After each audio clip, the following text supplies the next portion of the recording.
सहनाववतु सहनौ भुनक्तु सह वीर्यं करवावहै तेजस्विनावधीतमस्तु मा विद्विषावहै। ॐ शान्ति शान्ति शान्तिः। समस्तजनकल्याणे निरतं करुणामयं नमामि चिन्मयं देवं सद्गुरुं ब्रह्मविद्वरम्।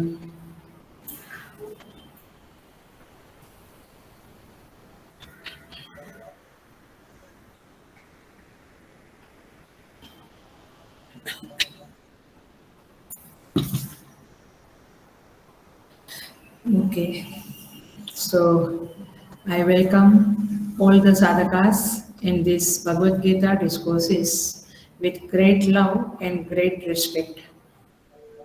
So हमारा द्वितीय अध्याय चल रहा है, सेकंड चैप्टर गीता का, और उसमें हम आए हैं श्लोका नंबर 29 के ऊपर। हमने कहा था 11 नंबर के श्लोक से लेकर 30 श्लोक तक आत्मज्ञान का उपदेश परमेश्वर कर रहे हैं। 31 नंबर के श्लोक से 53 श्लोका तक कर्मयोग का होगा। बीच में एक दो श्लोका है, बट जनरली मोटा मोटा कर्मयोग के बारे में उपदेश होगा प्रभु का। और 54 से लेकर 72 तक स्थित प्रज्ञ के लक्षण के बारे में भगवान बताने जा रहे हैं। तो इस तरह से 3 मोटे मोटे विभाग है द्वितीय अध्याय में।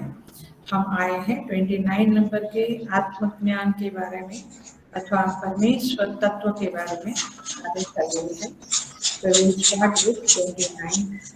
आश्चर्यवत् पश्यति कश्चिदेनम् आश्चर्यवत् वदति तथैव चान्यः आश्चर्यवच्चैनमन्यः शृणोति श्रुत्वाप्येनं वेद न चैव कश्चित्।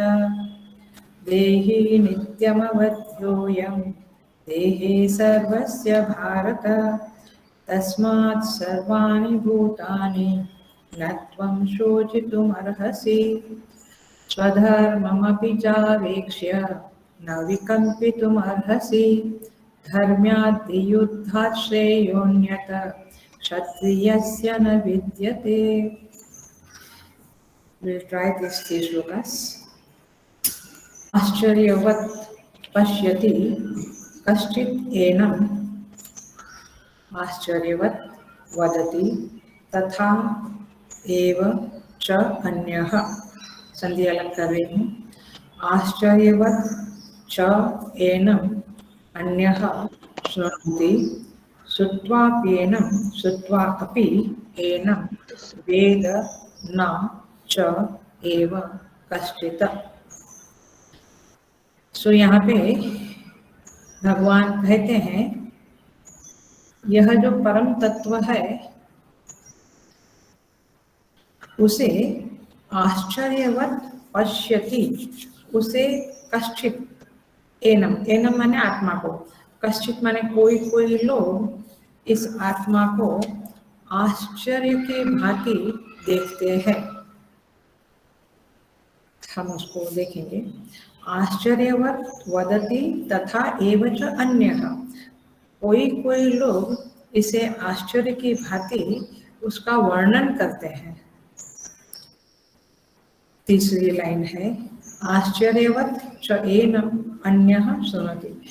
कोई कोई लोग उसे आश्चर्यवत्, आश्चर्य की भांति सुनते हैं और कहते हैं कि इसे श्रुत्वा अपि एनम वेद न चैव कश्चित्। सुनने के बाद भी कई लोग इसको जान नहीं सकते हैं। कोई कोई लोग इसे आश्चर्य की तरह देखते हैं, कोई इसके बारे में बात करते हैं, वह भी आश्चर्य है, कोई इसे सुनते हैं, वह भी आश्चर्य है। लेकिन सुनने के बाद भी उसे कोई कोई ही समझ लेता है, सभी लोग उसको नहीं जान पाते हैं। तो इस तरह से यह श्लोक है, इसको हम देखते हैं।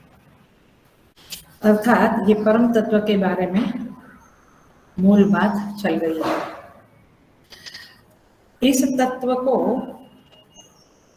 देखना, उसके बारे में वर्णन करना और उसके बारे में सुनना, ये 3 बातें कही है। राइट, पकड़ लिया आपने। अब ये जो एक एक बात है उसके 3 विभाग करेंगे हम, तो 9 बातें आएगी, 9 बातें इस श्लोक में आएगी।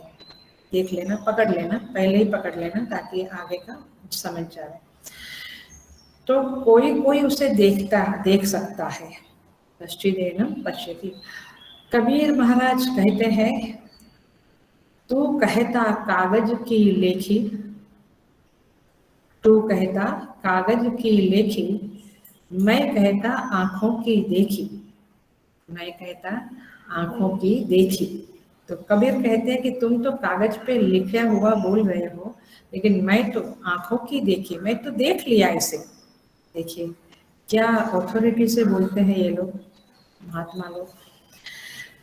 सो अब हम देखते हैं आश्चर्यवत पश्यति। ये पश्यति शब्द जो है उसका अर्थ है देखता है, कोई कोई उसे आश्चर्य की भांति देखता है। तो ये दृष्टा है, जो देखता है उसे दृष्टा कहेंगे हम। इस तरह से यहाँ पे 3 अर्थ छिपे हुए हैं। एक तो कोई इसे आश्चर्य की भांति देखता है, वो देखना भी आश्चर्यवत है, उसका दर्शन भी आश्चर्यवत है। और जिसे देखते हैं, ध्यान से सुनना, be very attentive. I know सब कुछ किचन विचन साइड रख के आप लोग आ गए हैं, but be very attentive beginning में। बाकी सारे श्लोक इतना इजी है आज के। तो पश्यति शब्द के अंदर आचार्यों ने 3 अर्थ गर्भ में छिपाया है। एक तो पश्यति माने देखते हैं, दृष्टा, वो भी आश्चर्यवत है। वो दर्शन की जो प्रक्रिया है ना, वो भी आश्चर्यवत है। और जिसे देखते हैं, जो दर्शनीय है माने परम तत्व, वह भी आश्चर्यवत है। आश्चर्य माने जो सामान्यतया आपको नहीं समझ में आता है, माने लौकिक तरह से इसको हम नहीं समझ सकते हैं, उसे आश्चर्य कहते हैं। लौकिक तरह से कोई भी माने प्रत्यक्ष प्रमाण, अनुमान प्रमाण, शब्द प्रमाण, किसी भी प्रमाण से हम नहीं जान सकते हैं लौकिक में, उसे कहते हैं अलौकिक अथवा आश्चर्यवत। चकित हो जाना, उसे कहते हैं आश्चर्यवत। तो ये दृष्टा का उसे देखना, ये जो दृष्टा है जो उसे देखता है, उस परम तत्व को, उस परमात्मा को, वो आश्चर्यवत है। क्यों? क्योंकि सभी लोग उसे देख नहीं पाते हैं। सभी लोग उसे देख क्यों नहीं पाते हैं? क्योंकि सभी जीवों के ऊपर 3 प्रकार के दोष लगे हुए हैं। सारे जीवों के प्रति 3 प्रकार के हम लोगों के पास दोष लगे हुए हैं। क्या है वो? मल 1, विक्षेप 2, आवरण 3। मल, विक्षेप, आवरण, ऐसे 3 प्रकार के दोष से जीव लिप्त है। सारे के सारे पशु पक्षी मनुष्य सारे जीव लिप्त है ये 3 दोषों से। मल माने क्या? मल माने हमारे अंदर जो काम, क्रोध, लोभ वगैरह है, ये मल है हमारे अंदर एक प्रकार का। विक्षेप माने क्या? विक्षेप माने अभी आप सुन रहे हैं, लेकिन आपकी चित्तवृत्ति शायद किचन में जाती होगी, ये बाकी है, ये चढ़ाया है, इसको खोलने देना बाकी है, मैंने विक्षेप। अथवा आप सुनते हैं उस समय बाहर की कुछ आवाजें आ रही है, घर में ही शायद कोई कुछ बोल रहा है, तो विक्षेप। तो चित्त की जो चंचलता है उसे विक्षेप कहते हैं। बाहर का विक्षेप, अंदर का विक्षेप। चित्त में जो कॉन्सेंट्रेशन होने की संभावना कम होती है, फोकस नहीं हो पाता है चित्त, उसे कहेंगे विक्षेप नाम का दोष। सभी में होता है, स्टार्ट होने में देर लगती है, फोकस होने में देर लगती है। तीसरा दोष है आवरण। आवरण माने अविद्या, अविद्या माने अज्ञान। जीव जगत और ईश्वर को न जानने का जो अज्ञान है, जीव माने मैं खुद, हम खुद, हम स्वयं को नहीं जानते, इस जगत को नहीं जानते। बहुत बार हम कहते हैं कि पता नहीं ऐसे, मैं तो ऐसे सोचा था। तो जगत को भी हम ठीक तरह से नहीं जानते, ना ईश्वर को जानते। तो ये आवरण है, ये तीसरा दोष है। मल विक्षेप आवरण। मल की निवृत्ति होती है धर्म करने से, सत्कर्म करने से। विक्षेप की निवृत्ति होती है उपासना से। जितनी आप उपासना करेंगे, जप, पूजा, मेडिटेशन, तो सबसे विक्षेप की निवृत्ति होगी। और आवरण, जब शास्त्र पढ़ेंगे आचार्य मुख से, गुरुजनों से, तब आपका आवरण, और पढ़ने के बाद, सुनने के बाद, मनन चिंतन करने से, निधिध्यासन करने से आवरण नाम का दोष से आप मुक्त हो जाएंगे। तो 3 प्रकार के दोष है। ये दृष्टा आश्चर्यवत है, क्योंकि क्यों आश्चर्यवत है? क्योंकि इस दृष्टा ने, जिसे जो देख पाता है उस परम तत्व को, उस दृष्टा ने इन तीनों दोषों से मुक्ति पाई है। माने वो निर्दोष हो गया है, निष्पाप हो गया है। हम सोचे हम जैसे हैं वैसे हम भगवान को पा लेंगे, नहीं पा सकेंगे। क्या करना पड़ेगा? माला विक्षेप आवरण को दूर करने की कोशिशें शुरू कर देनी पड़ेगी। सत्कर्म, उपासना, शास्त्र, श्रवण। तो इस तरह से दृष्टा जब शुद्ध हृदय होता है, तब वह परमात्मा का दर्शन, माने उसको रियलाइजेशन, आत्म साक्षात्कार कर सकता है। ये बिल्कुल याद रखें। इसलिए क्योंकि कई बार लोग कहते हैं हम तो शास्त्र श्रवण करेंगे, हमें वो जप में, पूजा में कोई इंटरेस्ट नहीं है, हम उसको मानते नहीं हैं। हाँ, आपका चित्त शुद्ध हो गया है, बिल्कुल शुद्ध। और शुद्ध चित्त का टेस्ट है कि आपके चित्त में कभी भी दुख ना आए। यही शुद्ध चित्त का ये है। दुख की वृत्ति उत्पन्न न होना ही शुद्ध चित्त है। तो आप अपने आप टेस्ट कर लेना। तो विक्षेप, ये तीनों है। तो जप तप करो, सत्कर्म करो, दान धर्म करो और शास्त्र श्रवण भी करो। तीनों करते करते चित्त शुद्धि होगी और आत्मदर्शन भी होगा। तो ये है आपका दृष्टा। अब देखते हैं कि ये दर्शन क्या चीज है। दर्शन भी आश्चर्यजनक है, दृष्टा तो आश्चर्यजनक है ही, क्योंकि सामान्यतया ऐसा दृष्टा मिलना बहुत मुश्किल है। शायद 1-2 लोग हमारे जीवन में होंगे जो अत्यंत शुद्ध चित्त है। और मैं हर बार कहती हूँ, मांगने जैसी चीज है परमात्मा से तो यही है कि प्रभु हमें प्योरिटी ऑफ द माइंड दीजिए, चित्त शुद्धि दीजिए। बाकी कुछ मांगने जैसा नहीं है। आत्म साक्षात्कार तो है, बट उसके पहले चित्त शुद्धि। सो दर्शन भी बड़ा आश्चर्यजनक है। माने एकदम लौकिक एग्जाम्पल देती हूँ मैं।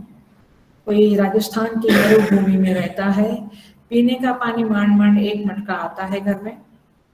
उसको यदि चौपाटी लाया जाए हमारे बम्बई में और दिखाया जाए दरिया, तो उसको कैसा लगेगा? हाँ, ग्रेट। वो सोच ही नहीं सकेगा।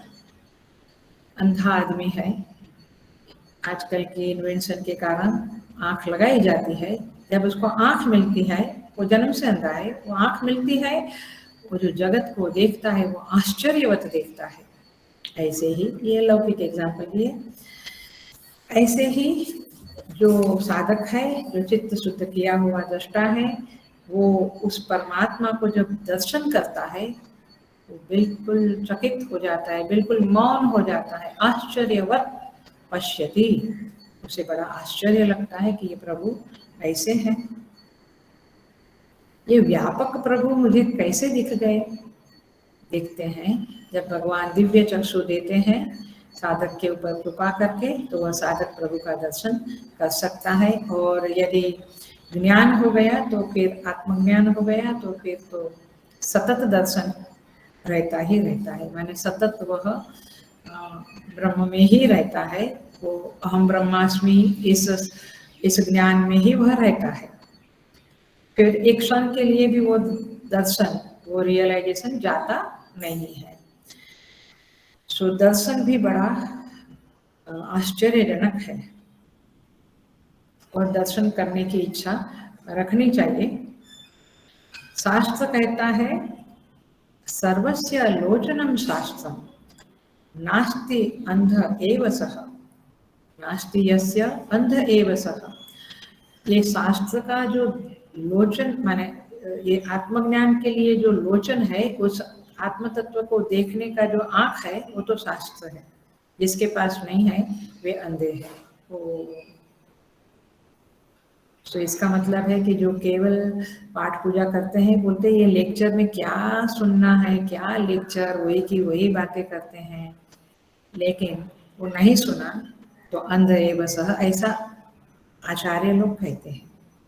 सो ये एक बाजू पूजा नहीं करते हैं, जप नहीं करते हैं, मेडिटेशन नहीं करते, वो भी वैसा ही है, और एक बाजू शास्त्र नहीं करते हैं, पढ़ते हैं, वो भी वैसा ही है। तो इसीलिए दोनों की आवश्यकता है, सत्कर्म की भी आवश्यकता है और धर्म वगैरह की भी आवश्यकता है। तीसरी बात है दर्शनीय, जो दृष्टा है, जो दृष्टा है, दर्शन है और दर्शनीय। अब तीसरा है दर्शनीय। दर्शनीय माने वो परमात्मा जो दर्शन करने के लायक है। उस परमात्मा को शिव महिम्न में पुष्पदंत महाराज कहते हैं, अतीत पंथानं तव च महिमा वांग मनसयो अतद्व्यावृत्यायं चकितम विदत्ते श्रुतिरपि। कहते हैं कि ये परमेश्वर जो है उसका महिमा बहुत ही महान है। वांग मन सयो, कहते हैं वो वाणी और मन से परे है, इसलिए वाणी और मन उसका महिमा के बारे में बता नहीं सकते हैं। चकितम अभिधत्ते श्रुति रपि, और श्रुति भी उसका वर्णन करने के लिए बड़ी चकित रहती है, वो सोचती है कैसे वर्णन करूं। तो इस तरह से यहाँ पे कहते हैं, उपनिषद कहता है माने वो दर्शनीय कैसा है, वो परमेश्वर परम तत्व कैसा है, तो कहते हैं बड़ा आश्चर्यजनक है। तो कहते हैं अपानि पादो जवनो गृहीता पश्यत्य चक्षुषा शृणोत्य कर्णः स वेत्ति वेद्यं न च तस्यास्ति वेत्ता तमाहुरग्र्यं पुरुषं महान्तम्। श्रुति कहती है कि वह तत्व ऐसा है, बड़ा आश्चर्यजनक। कैसा? अपानि पाद जवन गृहीता, एक ही काफी है। पानी माने हाथ, पाद माने पैर। हाथ नहीं है फिर भी गृहीता, पकड़ता है। पैर नहीं है फिर भी चलता है। एक बड़ा विचित्र, बड़ा आश्चर्यजनक है। वो सबको जानता है, उसको कोई जानता नहीं है। ऐसे ये महान पुरुष है। तो दर्शनीय शब्द का अर्थ है कि वह जो तत्व है वह भी बड़ा आश्चर्यजनक है। तो दृष्टा आश्चर्य की भांति देखता है, दर्शन भी बड़ा आश्चर्यजनक है, और जो दर्शनीय है वह भी आश्चर्यजनक है। अब हम सेकंड लाइन देखते हैं। सेकंड लाइन कहती है, देखिए ये गीता जी आपको उस तत्व के बारे में लेयर खोलती रहती है। हमारी काफी कुछ गलत फहमियां होती है उस परमेश्वर के बारे में, और हम उसी में राचना चाहते हैं। लेकिन शास्त्र अवश्य पढ़ने और सुनने चाहिए, क्योंकि शास्त्र ही आपको उस तत्व के बारे में क्लैरिटी से बताएगा। तो शास्त्र कहता है, गीता शास्त्र कहता है, आश्चर्यवत् वदति तथा एव च अन्यः। जो उसके बारे में बोलता है वो अभी उसके बारे में बोलना भी बड़ा आश्चर्यजनक है। तो यहाँ पे फिर से 3 लेवे हम। तो वक्ता आश्चर्यजनक, राइट, बोलने वाला भी बड़ा आश्चर्य है। क्यों आश्चर्य है? थोड़ा गहरा है लेकिन बता ही देती हूँ। जब वो बोलता है, कौन बोलता है? जिसने उस तत्व के बारे में समझा है, जाना है कि वह अद्वितीय है और मन वाणी की पहुंच नहीं है उधर तक, माने वो उसे उस तत्व को वाणी अच्छी तरह से बताने में असमर्थ है। तो इस तरह से अद्वितीय तत्व है, माने एक ही तत्व है, जबकि ये बोलने वाला और सुनने वाला 2 है। तो इसलिए कैसे बोलता है और कैसे वो समझाता है, क्योंकि वाणी तो उसको क्लियरली बता नहीं सकती है। जैसे हम पदार्थ को बता सकते हैं कि ये ऐसा है, ये ऐसा है, इसका नाम ये है, ये कुकिंग करता है, ये ड्राइविंग करता है, माने हम कुछ कुछ साइन देकर उसको बता सकते हैं। लेकिन यहाँ पे वक्ता आश्चर्यवत है, क्योंकि वो बोले जा रहा है और समझाए जा रहा है। तो वक्ता बड़ा आश्चर्यवत है। इसीलिए बहुत सारे वक्ता इस शास्त्रों के, मैंने खास करके गीता और उपनिषद के प्रवचनों के नहीं होते हैं। बहुत कम वक्ता होते हैं। आपको ड्राइवर बहुत मिल जाएंगे, आपको इंजीनियर, डॉक्टर बहुत मिल जाएंगे, कुक बहुत मिल जाएंगे, लेकिन गीता और उपनिषद के वक्ता बहुत कम होते हैं। सो आश्चर्य है। इसीलिए यहाँ पे नचिकेता जो है कठोपनिषद का श्रोता शिष्य, वो यमराज जो उसके आचार्य है, माने कठोपनिषद के जो वक्ता है, उस नचिकेत माने उस यमराज के प्रति नचिकेत क्या कहता है, सुनिए। वो कहता है, देवैरत्रापि विचिकित्सितं किलः त्वं च मृत्यो यन्न सुविघ्नेयमात्थ वक्ता चास्य त्वादृक् अन्यो न लभ्यः नान्यो वरस्तुल्य एतस्य कश्चित्। नचिकेता कहता है यमराज से, हे प्रभु, देवैरत्रापि, इस मृत्यु और जन्म मृत्यु के बाद जीव का क्या होता है, ये नचिकेता का प्रश्न है। हमारा भी प्रश्न है, लेकिन हम थोड़ा सोच के छोड़ देते हैं। नचिकेता यमराज के पास चला गया और वहां पूछता है यमराज से, जबकि यमराज उसको बहुत प्रलोभन देते हैं, लेकिन वो कहता है मुझे कुछ नहीं चाहिए, मुझे इस प्रश्न का उत्तर चाहिए। तो कैसे वो पूछते, बहुत सुंदर है कठोपनिषद, सारे उपनिषद सुंदर ही है, बट ये जो प्रसंग है बड़ा सुंदर है। How he reaches to the Acharya, वो किस भाषा में आचार्य को रिक्वेस्ट करता है, प्रार्थना करता है, ये सब सीखने जैसी, जानने जैसी चीजें हैं। तो वो कहता है नचिकेता यमराज से कि ये देवताओं को भी इसके बारे में बड़ा ही शंका है, संदेह है कि जीव की गति क्या होती है मृत्यु के बाद, कहाँ जाता है, क्या होता है उसका, क्या वापस आता है या कहाँ रहता है, बहुत सारे प्रश्न हैं। तो कहते हैं, त्वं च मृत्यो यन्न सुविघ्नेयम अर्थ, आपके सिवा और कोई इस बात को अच्छी तरह से बता नहीं सकेगा। और कहते हैं, वक्ता च अस्य त्वादृक् अन्यो न लभ्यः, आपके जैसा और वक्ता हमें मिलेगा नहीं कि ये जो समझावे। और इसीलिए मुझे तो यही वरदान दीजिए कि मुझे बताइए कि जीव की क्या गति होती है, मुझे और कुछ भी नहीं चाहिए। ऐसे ही श्री कृष्ण भगवान को अर्जुन कहते हैं, एतन्मे संशयं कृष्ण छेत्तुम् अर्हस्य शेषतः त्वदन्य संशयस्यास्य छेत्ता न हि उपपद्यते। 6 चैप्टर में कहता है अर्जुन 39 नंबर के श्लोक में, हे कृष्ण, ये जो मेरे संशय है, काफी सारे संशय वो प्रकट करता है अर्जुन कि वहां पर भी वही है कि कोई बड़ा सुंदर है। 6ठा अध्याय भी एक एक चीज, एक एक गीता के श्लोक और एक एक अध्याय अति सुंदर है। वहां पे अर्जुन प्रश्न करता है कि हे प्रभु, ये जो जीव जाता है वो बहुत सारी साधना करके कोई फिर आत्मज्ञान नहीं पाता है, माने अंतिम लक्ष्य को प्राप्त नहीं करता है, वो मृत्यु को पाकर उसका क्या गति होगा, ऐसा प्रश्न है।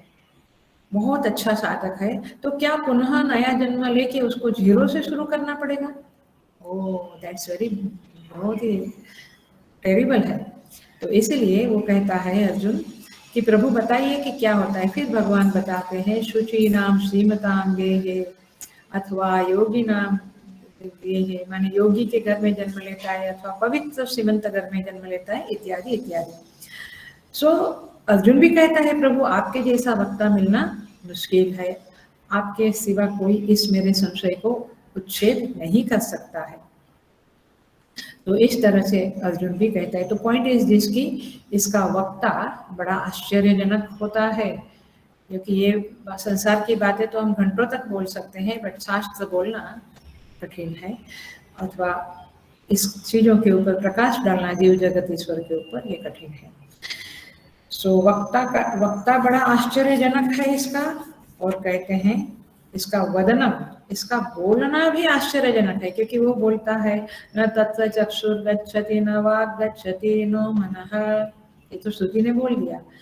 आचार्य कहता है वहां तक उस तत्व के बारे में स्पष्टता देने के लिए वाणी भी असमर्थ है, मन भी असमर्थ है, चक्षु एटसेट्रा असमर्थ है, और कोई भी प्रमाण उस तत्व को बताने के लिए नहीं है। जैसे कोई सामने चीज पड़ी है तो उसको, उसके लिए प्रमाण क्या है?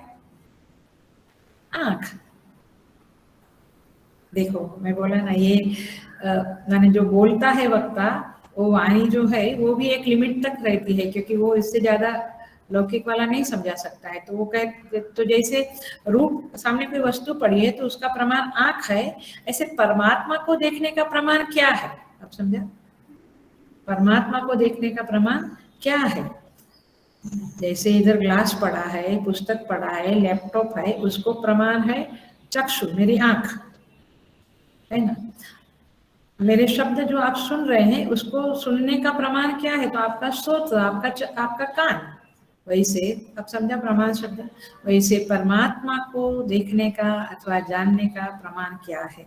तो वदनम, ये बोलना जो है वो किस किस तरह से ट्राई करता है कन्विंस करने की श्रोता को, इंजेक्ट करने की शास्त्र की बातों को, वो भी बड़ा आश्चर्यजनक है।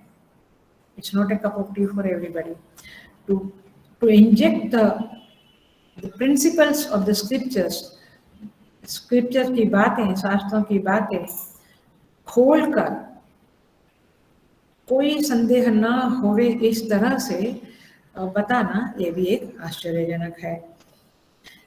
और इसलिए बड़ा सुंदर है। दक्षिणामूर्ति स्तोत्र में कहते हैं चित्तम वटतरोर्मूले वृद्धा शिष्या गुरुर्युवा गुरुस्तु मौनम व्याख्यानम शिष्यास्तु छिन्न संशया। वहाँ दक्षिणामूर्ति भगवान चुपचाप मौन बैठे हैं और शिष्यों के संदेह छिन्न हो जाते हैं, खत्म हो जाते हैं। बड़ी घटना, ये सारी घटना बड़ी आश्चर्यजनक है। और इसलिए यहाँ पे जो कहते हैं कि आश्चर्यवत वदति तथैव चान्यः, वक्ता भी आश्चर्यवत है, बोलना भी आश्चर्यवत है, और जो वदनीय है जिसके बारे में बोला जाता है, उच्चार्यमाणम जो है परमात्मा परम तत्व, वो भी बड़ा विचित्र है, बड़ा आश्चर्यजनक है। क्योंकि वैसे तो जो हम बातें करते हैं, आप ध्यान से शांति से सुनना, बी अटेंटिव। आप जब बात करते हैं तो उसमें आती है जाति, नाम, रूप, गुण, रूढ़ि, संबंध, 6 चीजें आती है। माने आप कहते हैं कि वह मोहन है, तो आपने नाम लिया, तब पता चला कि वह मोहन है। माने किस आदमी को ऐसे देखने से कुछ नहीं पता चलता। हम कहें कि वे बड़े गुणवान है, बड़े धार्मिक है, बड़े लवेबल है, बड़े काइंड है, तो गुण के द्वारा आप कुछ बताते हैं ना। खाली ऐसे ही आप बोला वह वह वह, तो आपको कुछ नहीं समझेगा। तो उनके बारे में, वे बड़े अच्छे कुक है, तो उसके गुण के बारे में, उसके कार्य के, प्रवृत्ति के बारे में पता चला। ये मेरे चाचा का लड़का है, तो संबंध के द्वारा आपने किसी को बताया। तो वॉट एवर यू आप किसी कुछ भी कहते हो तो ये जाति गुण नाम रूप संबंध इत्यादि आते हैं, तभी आप किसी की पहचान करा सकते हैं या किसी को जानते हैं। लेकिन परमात्मा जो है ना उसको जाति है ना नाम है, माने वैसे वो अनामी है, ये हमने हमारे लिए किए हैं 1000 नेम्स एंड ऑल दैट, अनंत नाम, लेकिन नाम नहीं, गुण नहीं, जाति नहीं, संबंध नहीं उसका किसी से, कोई रूढ़ी नहीं। तो ऐसा परमात्मा उच्चार्यमानम, माने ऐसे परमात्मा के बारे में वक्ता बोलता है और वो वदन करता है, माने उसके बारे में समझाता है, सब कुछ बड़ा आश्चर्यजनक है। और इसलिए शार्प बुद्धि नहीं है, शुद्ध बुद्धि, सूक्ष्म बुद्धि नहीं है, तो कहते हैं कि क्या ये बकवास है, क्या पता नहीं क्या बोलते हैं, पता नहीं। तो पता नहीं ऐसा नहीं है, थोड़ा अपनी बुद्धि को शुद्ध करना पड़ता है। तीसरा वाक्य है तो वदनम वदनीयम वक्ता, 3 हो गया। अब तीसरी लाइन है आश्चर्यवत च एनम अन्यः शृणोति। अब ये भी बड़ा विचित्र है, बड़ा आश्चर्यजनक है। क्या कोई कोई इसे, कश्चित, कश्चित माने कोई कोई, ज्यादा लोग नहीं, कई कई लोग इन्हें सुनते हैं, वो भी बड़ा आश्चर्य है। मैंने कोई सुनता है वह भी बड़ा आश्चर्य है। क्यों आश्चर्य है? देखिए, क्योंकि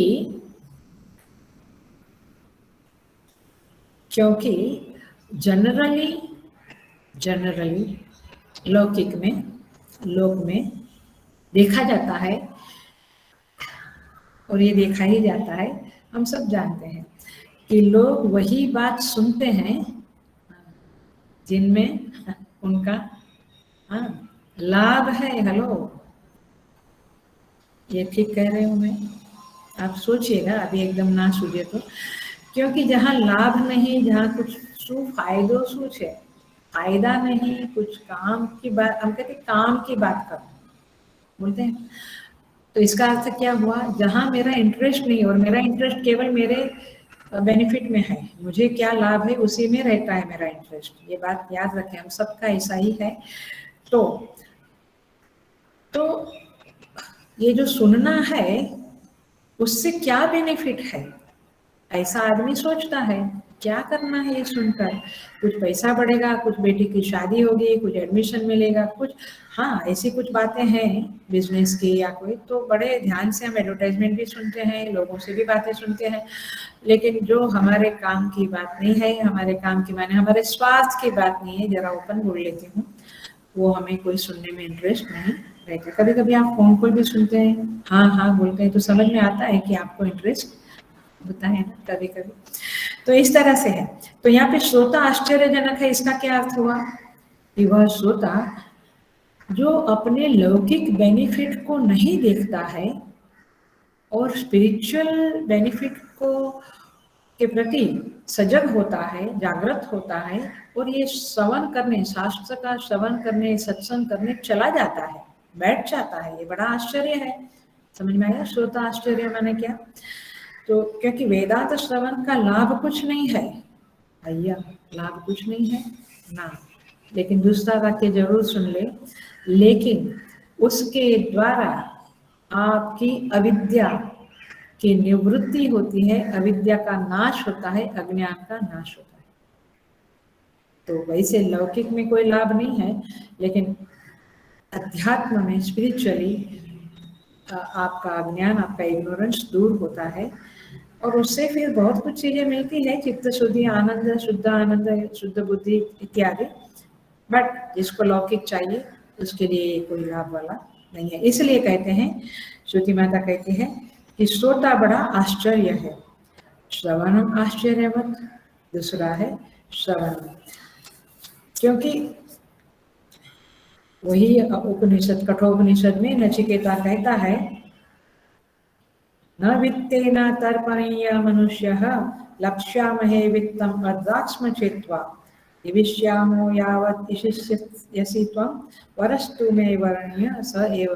जब नचिकेता को यमराज बहुत सारे प्रलोभन देते हैं, अप्सराएं दूं, धन दूं, लंबा जीवन दूं, चिरायु तक, माने काफी लंबा जीवन दूं, बोलता ही नहीं, वो बोलता है, वो सोता है। देखो नचिकेता सोता के गुणों से, लक्षणों से भरपूर है।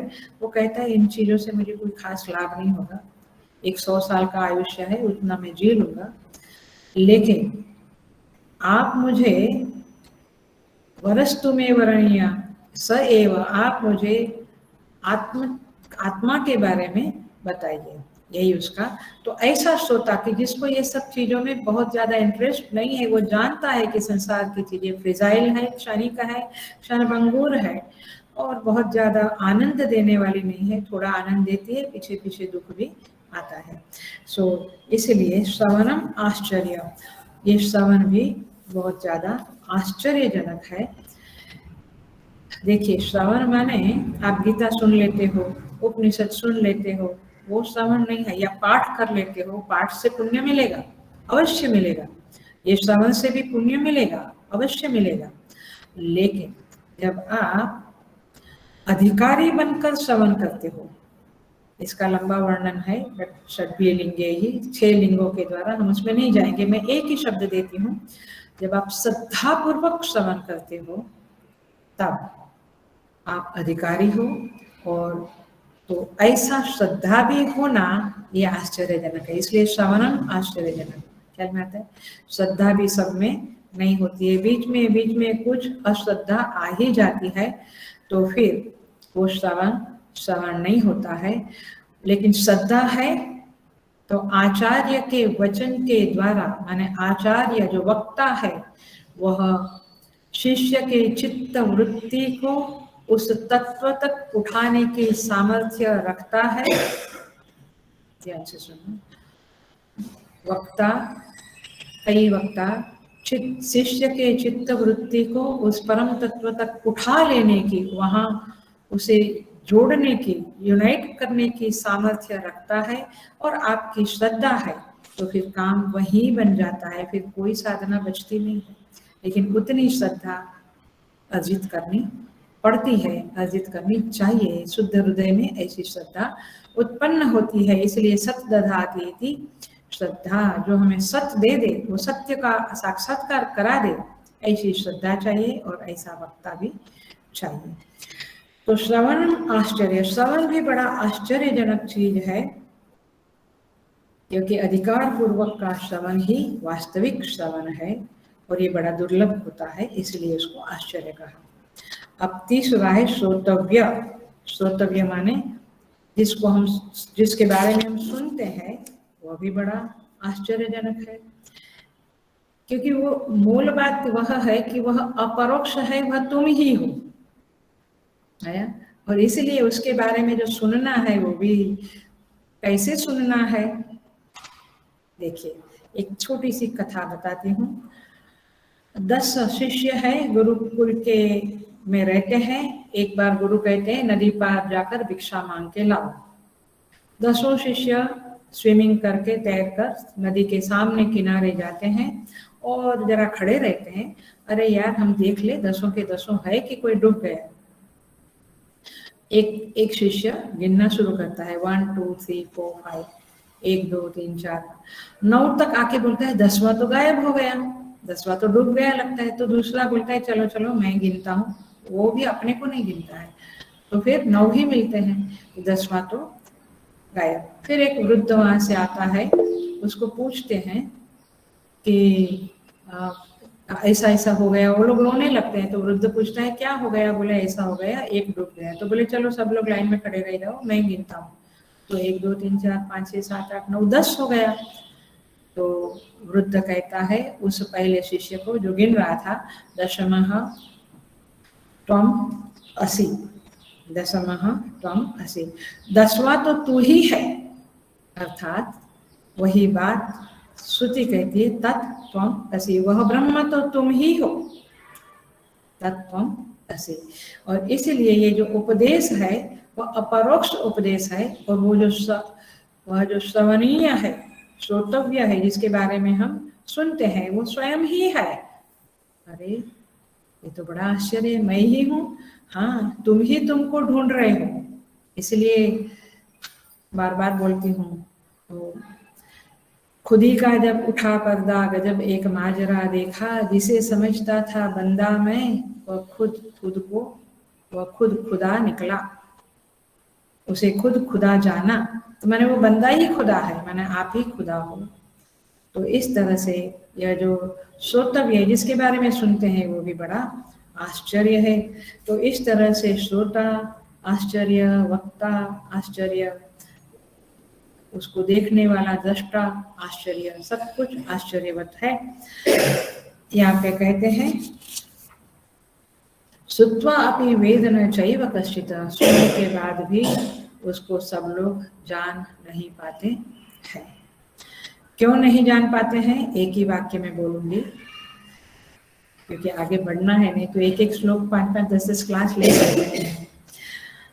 श्रुत्वा अपि वेद न चैव कश्चित्, क्योंकि वो सुनने के बाद भी चूंकि वह अधिकारी नहीं है, साधन चतुष्टय संपन्न नहीं हुआ है, माने शमदम उपरति इत्यादि नहीं है, मुमुक्षा नहीं है, वैराग्य नहीं है, विवेक नहीं है, इसलिए वह श्रुत्वा अपि वेद न चैव कश्चित्। इसलिए चतुष्टय, साधन चतुष्टय संपन्न होना बहुत जरूरी है, तब जाकर आप इस तत्व को जान सकते हैं। तो इस तरह से यह तत्व के बारे में बताया। अब हम आगे का श्लोक में चले जाएंगे। आगे श्लोक कहता है 30 नंबर का श्लोक, विच इज द लास्ट श्लोक ऑफ आत्मोपदेश। देहि नित्यम अवद्यो अयम देहे सर्वस्य भारत, तस्मात् सर्वाणि भूतानि न त्वं शोचितुम् अर्हसि। सर्वस्य देहे, सारे देहों में, हे भारत, हे अर्जुन, अयम देहि, यह जो देही है माने आत्मा, नित्यम अवध्य, हमेशा अवध्य है। अवध्य माने उसका नाश कोई कर नहीं सकते, उसका वध कोई कर नहीं सकते हैं। देखना आप बिल्कुल साथ में जा रहा है, क्योंकि उसको लगता था कि मैं सबका वध करने जा रहा हूँ। तो एंड में भगवान वही निगमन करते हैं जो उसका प्रश्न है।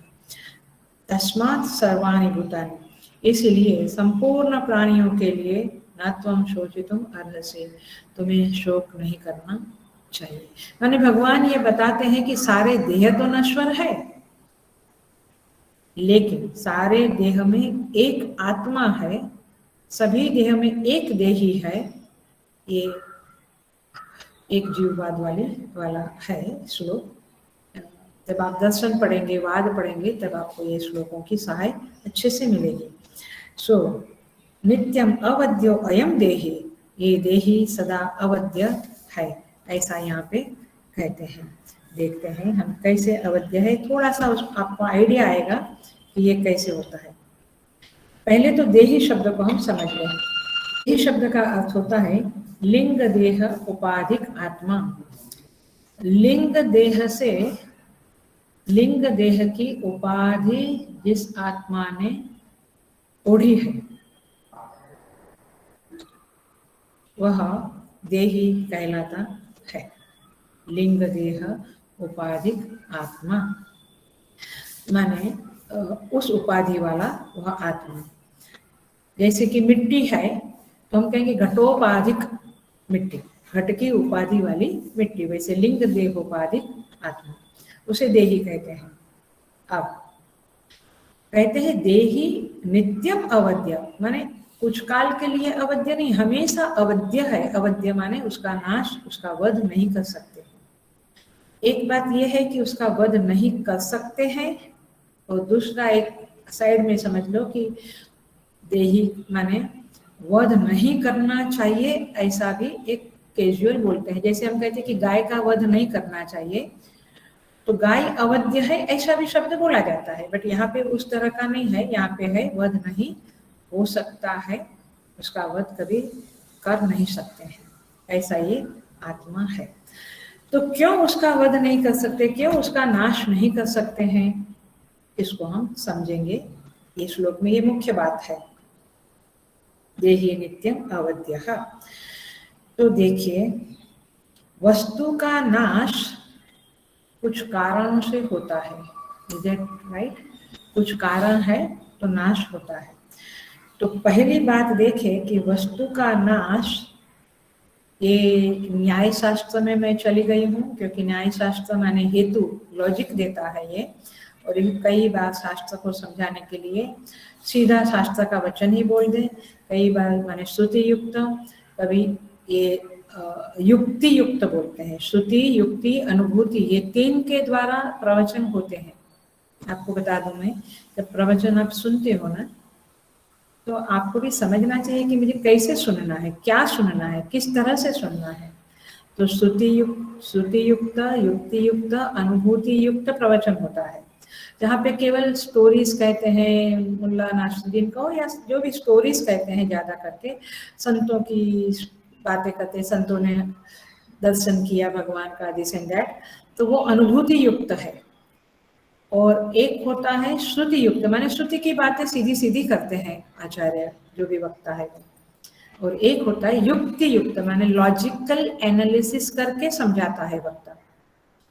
और अच्छा वक्ता होता है वो तीनों को मिलाकर प्रवचन करता है, जहाँ जो एप्ट है वो बात उठा लेता है। जैसे इस मंत्र में, इस श्लोक में न्याय माने युक्ति, न्याय माने युक्ति, उसको आप कहेंगे लॉजिक इंग्लिश में, ये जरूरी है। तो हम लॉजिक पे जाएंगे इधर।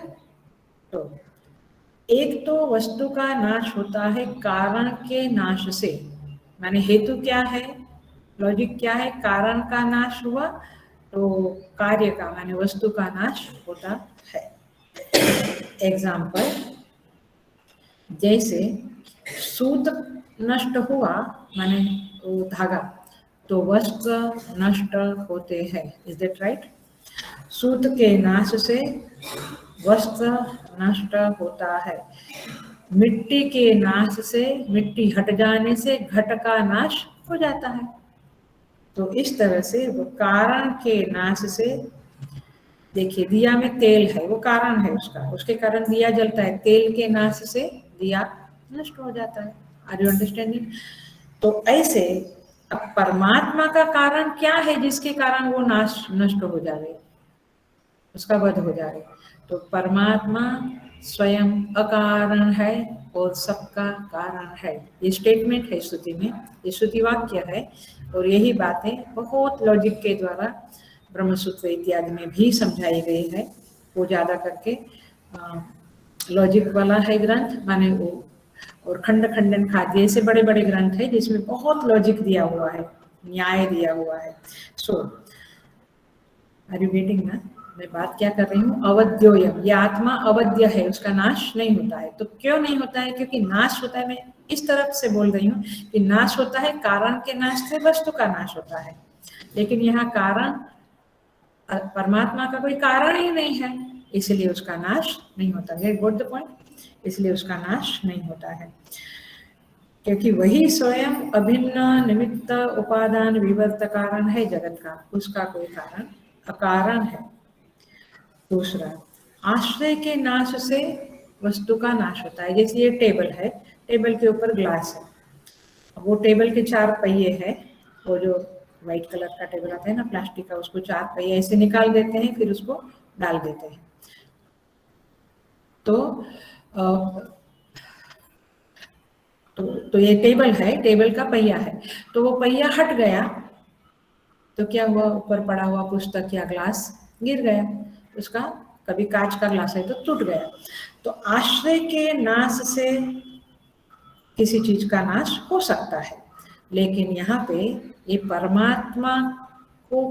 परमात्मा किसी के आश्रय में नहीं रहता है, इसलिए वह स्वयं ही सर्वाश्रय है, सबका आश्रय है, और इसीलिए उसका नाश नहीं हो सकता है, क्योंकि वो किसी के आश्रय में नहीं रहता है। जो चीज, जैसे कांच का ग्लास है, वो टेबल के आश्रय में रहता है, तो टेबल का पहिया हटा अथवा टेबल गिरा तो वो भी नष्ट हो गया। लेकिन परमात्मा का कोई आश्रय नहीं है, वही सबका आश्रय है, इसलिए वह अवध्य है।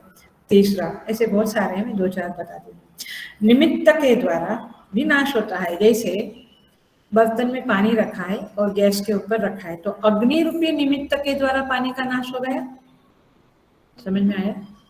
अग्नि निमित्त बना तो पानी का नाश हो गया, जल गया पानी। तो नाश हो गया। तो इसी किसी निमित्त के द्वारा परमात्मा का नाश हुए नहीं। क्यों? क्या लॉजिक है, क्या हेतु है उसके पीछे? अद्वितीयत्वात्, त्वात् शब्द आया तो समझ लो पंचमी हेतु, पंचमी विभक्ति हेतु। तो अद्वितीयत्वात्, वो अद्वितीय है, कोई है ही नहीं, तो निमित्त कौन बनेगा? इसलिए वह, उसका नाश नहीं हो सकता है। और एक बता दूं, प्रतिपक्ष के आगमन से भी चीज का नाश होता है। जैसे वायु आई, हवा बही, हवा चलने लगी तो दिया बुझ गया। तो प्रतिपक्ष माने विरोधी, विरोधी के आगमन से भी अपना नाश हो जाता है किसी चीज का, पार्टी नष्ट हो जाती है विरोधी के आगमन से। सो इस तरह से प्रतिपक्ष के आगमन से, जैसे एग्जाम्पल दिया एंड वायु, हवा, तो हवा के आने से दिया नष्ट होता। लेकिन यहाँ तो अद्वितीय तत्वात्, अगेन सेम हेतु आया, क्योंकि वो अकेला है, अद्वितीय है, दूसरा कोई है ही नहीं, तो उसका प्रतिपक्ष कौन होगा?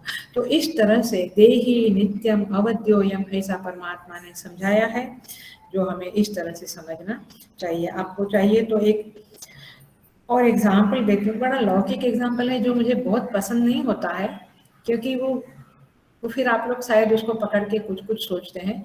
क्योंकि एक तो याद रखो कि दृष्टांत को, एग्जाम्पल को उसकी सीमा में, उसके लिमिटेशंस में ही समझो, लेकिन देना पड़ता है। जैसे बल्ब फूटने से बिजली का नाश नहीं होता है? घट फूटने से घटाकाश, घट में जो आकाश है उसका नाश नहीं होता है, राइट? वैसे इस जगत में कोई भी चीज, जैसे घटाकाश का नाश घट नहीं कर सकता है, बिजली का नाश बल्ब नहीं कर सकता है, वो फूटा तो बिजली का नाश नहीं होता, उसी तरह से यह परमात्मा का भी नाश किसी भी तरह से नहीं होता है। वो काल का भी काल है, कालातीत है, और इसीलिए काल उसके ऊपर अध्यस्त है, इसलिए उसका नाश नहीं होता है। तो यहाँ पे इस तरह से कहते हैं। और भी एक कहें तो ये सारा जगत अध्यस्त है उस परमात्मा के ऊपर। और एक नियम जान ले, थोड़ा कठिन कठिन बोल रही हूँ, बट आज नहीं तो कल मैच्योर तो होना पड़ेगा, हमें बड़ा तो बनना पड़ेगा, बुद्धि तो डेवलप करनी पड़ेगी। तो देखिए, एक सिद्धांत है, अधिष्ठान के ऊपर जो अध्यास होता है ना, तो अध्यस्त और अधिष्ठान का संबंध कैसा है? तो ऐसा है कि जैसे अध्यस्त अधिष्ठान का कुछ बिगाड़ नहीं सकता है, जो सुपर इम्पोजिशन है वो ट्रुथ का कुछ भी बिगाड़ नहीं सकता है। आपको लौकिक भाषा में चाहिए तो मैं ऐसे बोल रही हूँ। तो इसीलिए ये जगत अध्यास है और अधिष्ठान परमात्मा है, इसलिए जगत जो अध्यास है वो परमात्मा अधिष्ठान का, ट्रुथ का कुछ भी बिगाड़ नहीं सकता है। जैसे सर्प, अबे अपना वेदांत का एग्जाम्पल आएगा ही, रज्जु के ऊपर अध्यस्त है, सुपर इम्पोजिशन है, तो सर्प रज्जु का कुछ बिगाड़ सकेगा? नहीं बिगाड़ सकता है। ऐसे ही जो मरुभूमि है, वहां नदी बहती है ऐसा दिखता है, लेकिन वहां रेत का एक कण भी भीगा नहीं हो सकता है। क्यों? क्योंकि जो प्राकृतिक अनुभूति है, जो प्राकृतिक है, जो नदी, मरुभूमि में तो नदी है नहीं, पानी है नहीं, तो वो जैसे आपकी गाड़ी, चलो आपकी गाड़ी जाती है, आगे पानी दिखता है लेकिन पानी है ही नहीं, वो सूर्य किरणों की लीला है, तो गाड़ी माने गिल्ली ऐसा दिखता है कि है, लेकिन कुछ होता नहीं है। अध्यस्त अधिष्ठान से, अथवा अधिष्ठान अध्यस्त से अछूता ही हमेशा रहता है। तो इसीलिए समझ में आया, देही नित्यम अवध्यो अयम, ये जगत अध्यास है। भगवान शंकराचार्य जी ने बड़े ही सॉलिड शब्दों में कहा है, श्लोकाध्ययन प्रवक्ष्यामि। आचार्य शंकर कहते हैं कि मेरी सारी बातों को भूल जाओ, लेकिन श्लोकाध्ययन, अर्ध श्लोक, आधा श्लोक याद रखो। श्लोकाध्ययन प्रवक्ष्यामि यदुक्तम ग्रंथ कोटि भी, कोटि कोटि ग्रंथों में जो बताया है उसका सार रूप में आधा श्लोक बोलता हूँ, क्वार्टर श्लोक बोलता हूँ। क्या बोलते हैं प्रभु शंकराचार्य जी? ब्रह्मा सत्य जगत मिथ्या, बस यही सारे शास्त्रों का सार है। कहते हैं ब्रह्म सत्य जगत मिथ्या, जीवो ब्रह्मेव ना परः, और आधा श्लोक पूरा करते हैं, जीव ब्रह्म के अलावा और कुछ है नहीं। केवल ब्रह्म ही ब्रह्म है। क्या वो स्थिति होगी, आप कभी सोचते हैं महात्मा की? जिस महात्मा ने आत्म साक्षात्कार कर लिया है, किस स्थिति में वो रहते होंगे? जीवो ब्रह्मैव न परः, उसको सर्वत्र ब्रह्म दर्शन होता होगा। ईशावास्यम इदगम सर्वम उसको होता होगा। तो इसलिए जगत मिथ्या है, जगत अध्यस्त है, तो अधिष्ठान जो आत्मा है उसका वह कुछ बिगाड़ नहीं सकता। अर्थात देही नित्यम अवध्योहम, देही का नाश कोई भी कर नहीं सकता। तो आत्मा सदा कैसा है? ऐसा है, अवध्य है। Hello, be very attentive, be very very very attentive. आत्मा कैसा है? क्योंकि ये निगमन है। निगमन माने मैं कंफ्यूजन कर रही हूँ इस श्लोक का। प्रभु कहते हैं कि आत्मा सदा अवध्य है।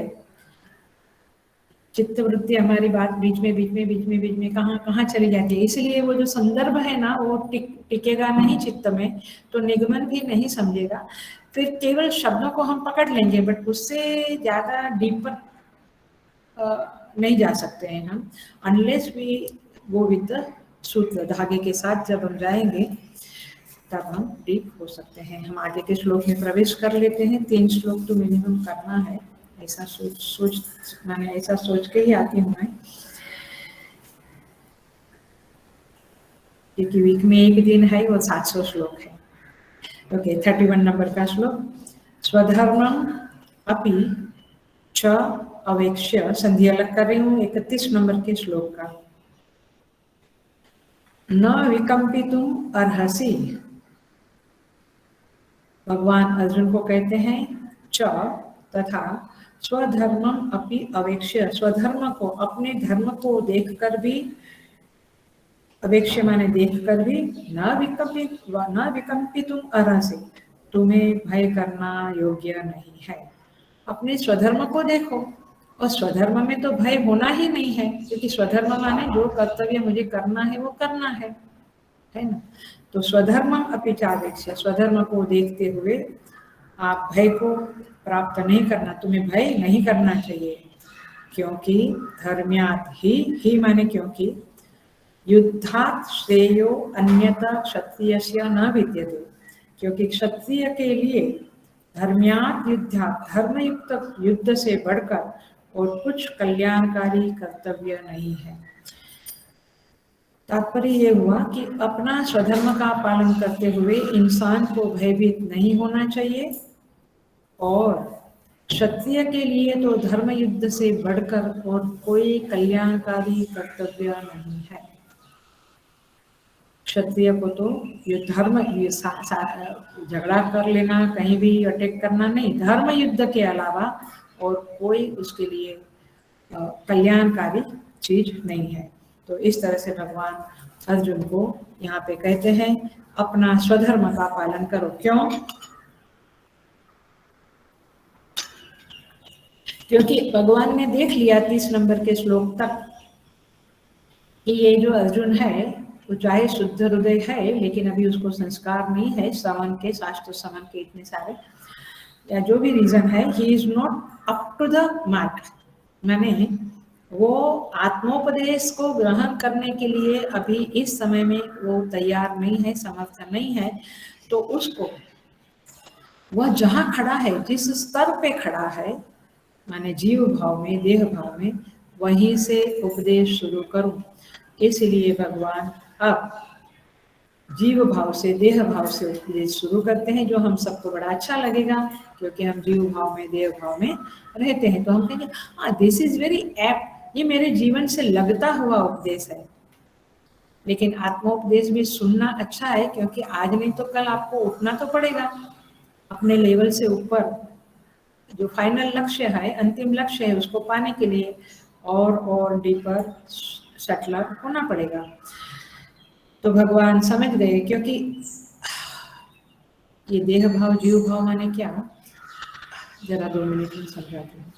ये जो अहम है ना, आई आई आई करके, ये अहम के बारे में आपका क्या ख्याल है? मैं क्या हूँ, मेरा नाम, मैं स्वामिनी अनघानंदा, अच्छा जो भी नाम है। फिर अहम आचार्य है, मैंने हम अपना, मैं गीता अम्मा हूँ, मैं मंदिर का देखभाल करती हूँ, मैं मैनेजर हूँ। लाइक अपना अहम अपने कार्य के साथ, अपने नाम के साथ, मैं काला हूँ, मैं गोरा हूँ, मैं गरीब हूँ, मैं तवंगर हूँ, मैं छोटा हूँ, मैं लंबा हूँ। माने हमारा अहम ये चीजों के साथ जुड़ जाता है। कभी कभी मैंने 2 प्रकार के आरोप लगते हैं अहम के ऊपर, गहरा है, नेक्स्ट क्लास में और करेंगे, लेकिन जरा समझ लो। एक है शास्त्रीय आरोप, एक है लौकिक आरोप।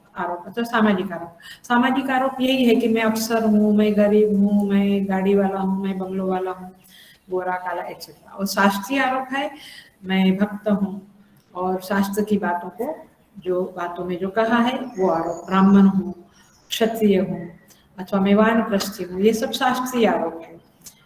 तो यहाँ पे भगवान कहते हैं अब इसको अहम के साथ जुड़कर ही बात करनी पड़ेगी, उपदेश देना पड़ेगा। तो भगवान कहते हैं स्वधर्मम अपि चावेक्ष्य, अपना स्वधर्म देखो कि तुम क्षत्रिय हो, और क्षत्रिय के लिए युद्ध से, धर्म युद्ध से बढ़कर और कुछ नहीं है। क्षत्रिय का धर्म ही है कि समाज में कुछ चोट लगे, समाज में कुछ सड़ा उत्पन्न हुए, समाज को कुछ घाव लगे, कोई उसे दबावे, तो क्षत्रिय को युद्ध करके उस समाज को ठीक करना, स्वस्थ करना, ये उसका कर्तव्य है। जैसे डॉक्टर होता है, वो कहीं पर भी ट्यूमर आया वगैरह तो वो भाग को जल्दी से काट के निकाल देना है, नहीं तो पूरे शरीर को बिगाड़ देगा।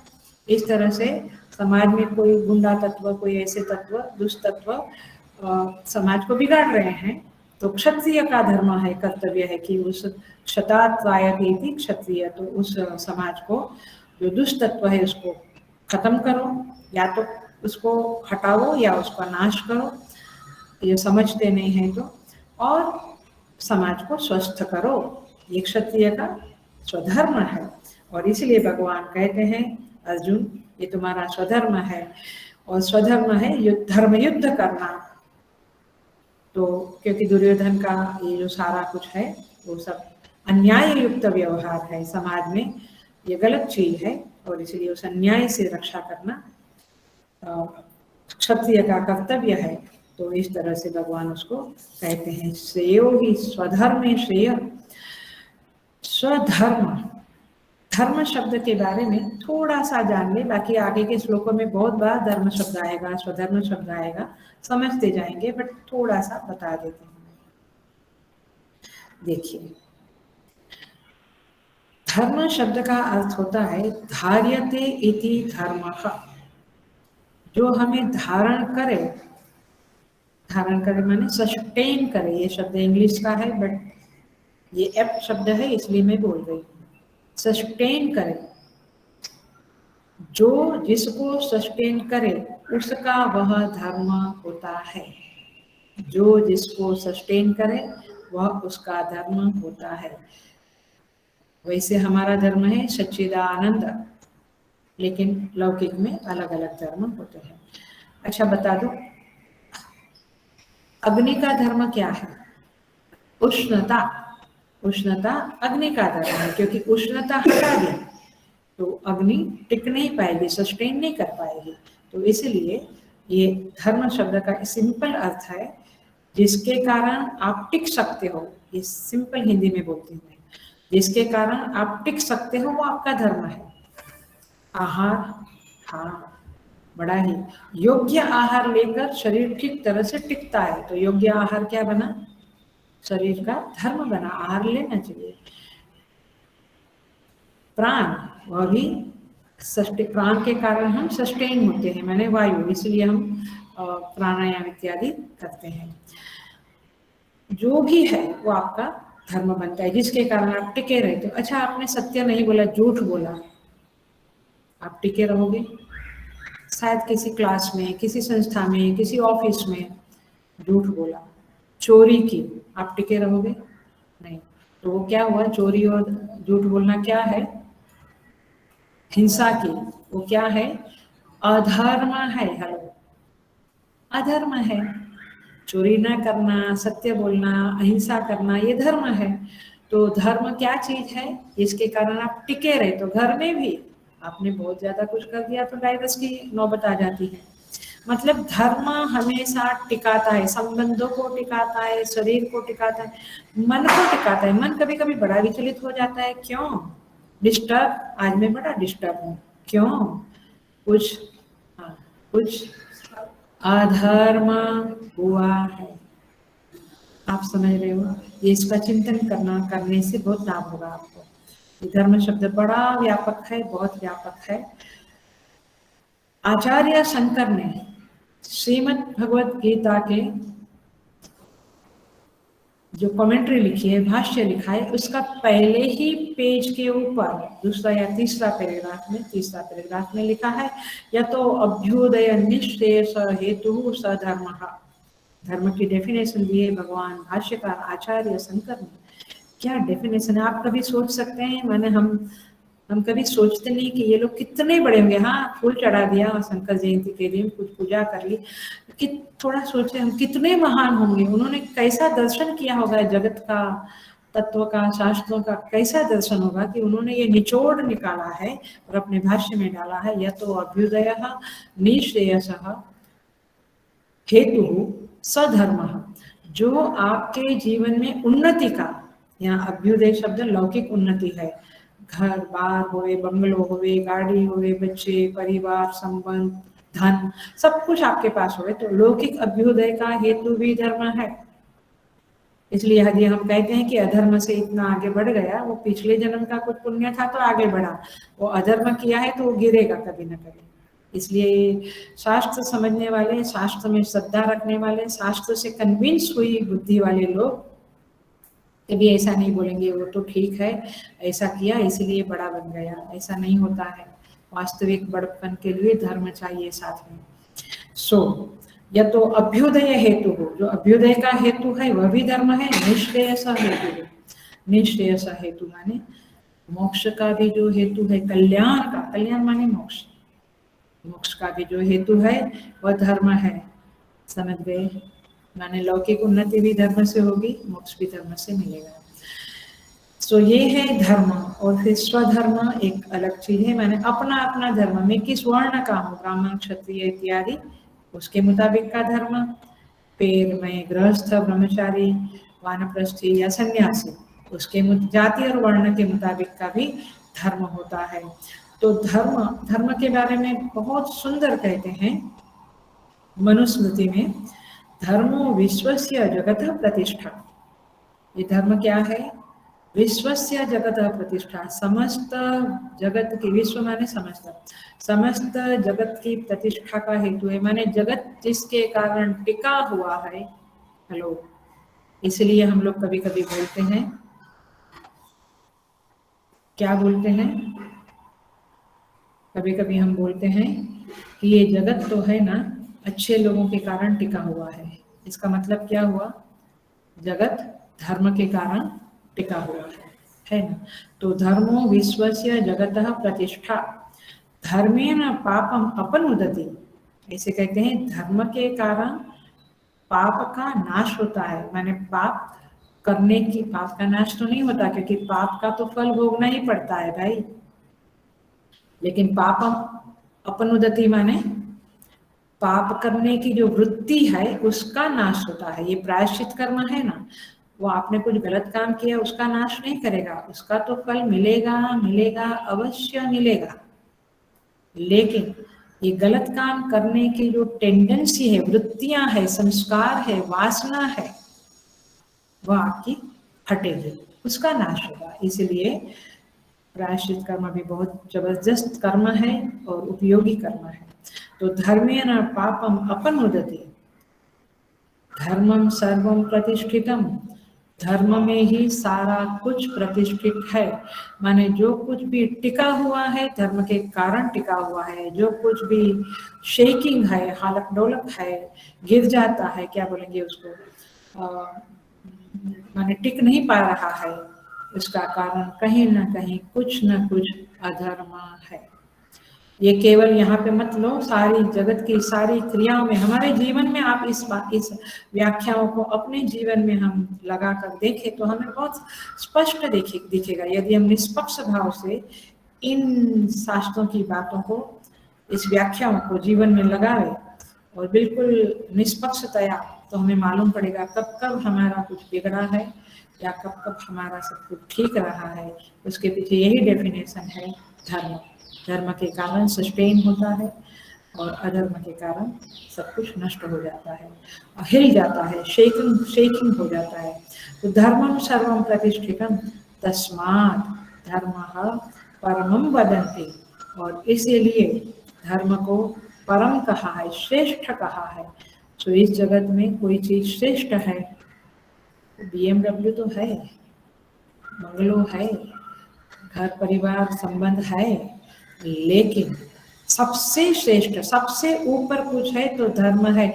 इसका अर्थ ये हुआ, ध्यान से सुनना, वेरी वेरी अटेंशन से सुनना, बहुत अटेंशन से सुनना। इसका अर्थ ये है, क्योंकि श्रुति कहती है, मनुस्मृति कहती है धर्म सबसे ऊपर है, परमम श्रेष्ठ है। इसका अर्थ ये है कि एक तरफ मेरा धन है या संबंध है, परिवार है, और एक तरफ धर्म है। मुझे क्या चूज करना चाहिए? दो में से एक चूज करो ऐसा कहा जाएगा, तो मुझे क्या चूज करना चाहिए? धर्म चूज करना चाहिए। क्यों? क्योंकि धर्म श्रेष्ठम वदन्ति।